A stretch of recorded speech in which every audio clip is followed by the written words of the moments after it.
তো বন্ধুরা, কেমন আছো? আশা করি সবাই ভালো আছো।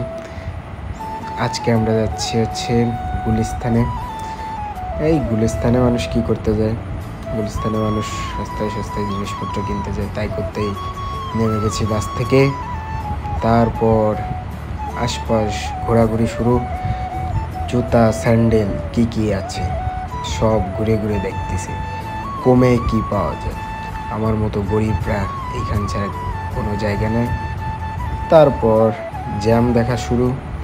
জ্যাম দেখা একবার শুরু করলে আশা করি 10 কিলোর আগে থামে না।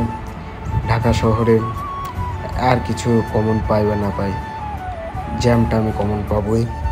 তারপরে এই দেখতেছি ওয়েদারটা ভালো ছিল বাচ্চাদের জন্য, মানে আমার ভবিষ্যতের বাচ্চা না, বন্ধুবান্ধবদের বাচ্চার জন্য জামা কাপড় কিনতে গেছিলাম। ওইখান থেকে কেনাকাটা করে বেরিয়ে তারপর আবার জ্যাম দেখা শুরু করলাম। জ্যাম দেখা একবার শুরু করলে তো বললামই থামে না। জ্যাম দেখতে দেখতে দুপুর হয়ে গেল। দুপুরে খাওয়া দাওয়া করার পরে বৃষ্টি শুরু হওয়ার পরে 1 কাপ চা। এরপর একটা রিক্সা নিলাম। গুড়ি বৃষ্টি হচ্ছিল, বাট বৃষ্টির আগে ট্রাভেল মানে ঘুরে বেড়াতে হবে, আর কিছু নয় লাইফে। তারপর আশপাশ দিয়ে দেখতে দেখতে যাচ্ছিলাম বৃষ্টিতে কি করে বড় ভাই দিদিরা। ভাই আর কি বলবো,